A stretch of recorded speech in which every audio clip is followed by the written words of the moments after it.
Ladies and gentlemen, welcome back to another video on the AJ Plays channel, and we have another MLW related video today.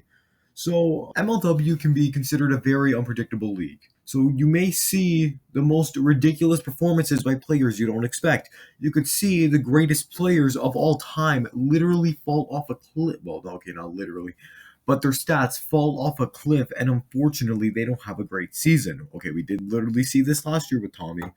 But point aside, today, these are my 5 hot takes or predictions, mostly hot takes, for the upcoming 2022, feels weird to say that, 2022 MLW season. So let's get going. Now, first one, this is definitely a long shot, and it's not even the magic bias in me. I honestly think it's time that we see Jason Chadwick break out, and I think Jason Chadwick can have an MVP caliber season. Historically, he's always been a pretty damn good pitcher who can actually limit runs in certain games. He can do really well on the mound, Jason Chadwick. I like the way he can play. Problem is, his consistency is not the greatest. He can let out 4 runs one game and 0 the next. He can hit a couple home runs one series and go cold and get on base maybe twice the next. So the problem with him is consistency, and I feel like maybe this is the year he breaks out of that slump. I feel like this is the year that we see Jason Chadwick's true potential. He can become a dominant force in this league because we've seen that he can both pitch and he can hit.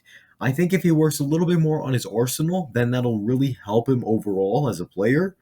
But I have a bit of a hunch that he could possibly do something big this season. Again, it's a hot take. You don't know what any player is going to do, but I feel like it's time that Jason Chadwick is one of the few remaining players from that draft class in 2020 that hasn't really blown into like an elite player. We've seen Jorgensen have his peak early in 2020. Hopefully he gets back to that. Chris Cheatham, late 2020. Jimmy Norp, right now. Nick Saylor, right now. They both hit their peaks. I say the same thing for Trevor Bonham. He's also hit his peak. I think that Chadwick still has some potential in there. There's still something in there that the guy can dig out of him. So I see a lot more coming out of him sooner rather than later. I have high hopes for Chadwick this season. This is a little nuts, but I think the Great Lakes Gators could possibly miss the damn playoffs. Let me explain why. You're not dethroning the D-backs. The D-backs are probably a playoff lock unless the most ridiculous fall off in the history of MLW occurs. And I highly doubt that's going to be the case when you have Jimmy Norp on your team. Okay? Eastern Eagles, you have a lot of young depth plus another draft pick plus Daniel Schultz. Your team is fully loaded and it's stacked with guys all around. I wouldn't be shocked if they make a push for the World Series. Now, the Mallards. Honestly, if they get these 2 picks and they nail these 2 picks, the Mallards could be a very scary team. If Caden Irwin does better than he did last year, fantastic. If Davenport continues to show the promise that he had last year and do well in both on the mound and do a little bit better at the plate as well, fantastic.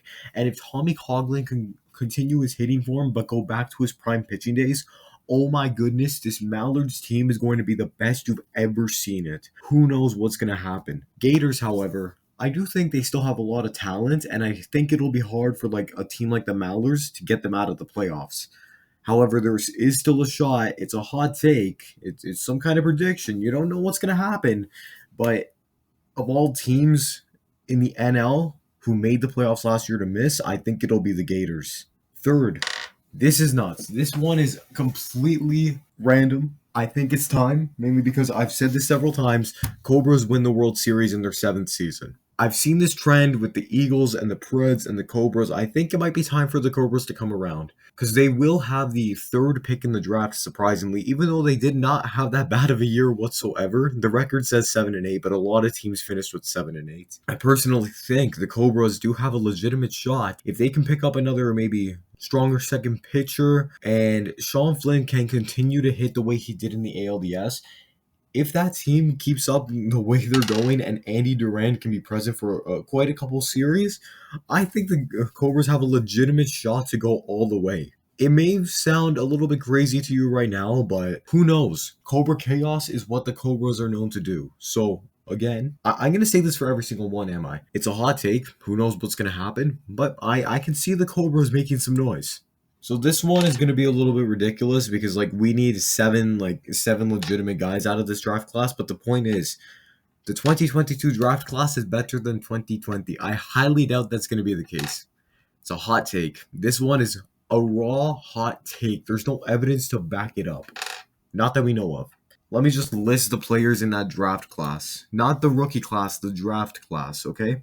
Jimmy Norp, MVP caliber. He just won the MVP. Nick Saylor, MVP caliber. Trevor Bonham, nearly won the Cy Young. Jason Chadwick, he won the home run derby. He's multi-time All-Star. Was the centerpiece for the Magic until they got Bonham. And then Jorgensen, really solid to begin his career. And you know what? He's showing flashes of returning to his prime form.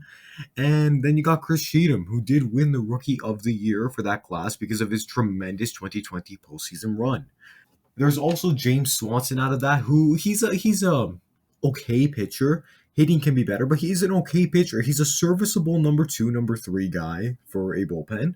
So it's not bad whatsoever. The 2022 draft class, I have to say, they need to be almost perfect in every form for after this season for me to consider them better than the 2020 class.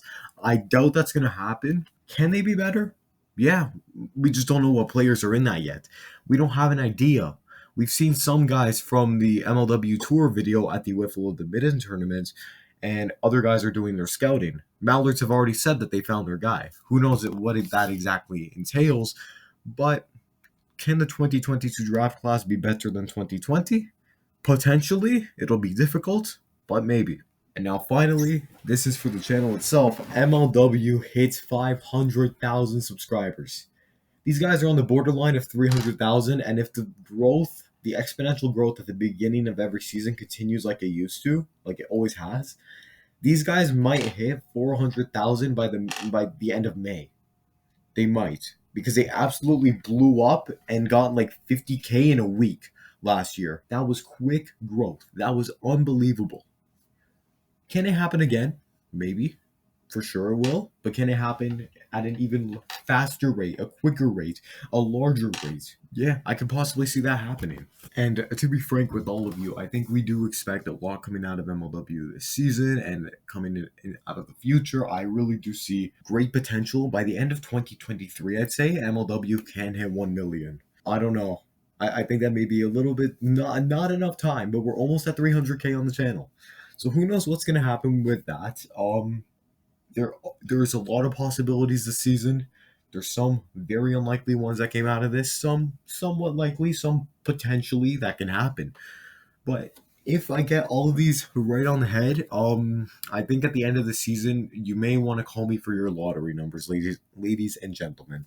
With that being said, guys, thank you all so much for listening to my hot takes and predictions for this upcoming MLW season. I appreciate you guys all for watching this video. Thank you guys so much. I will see you next time.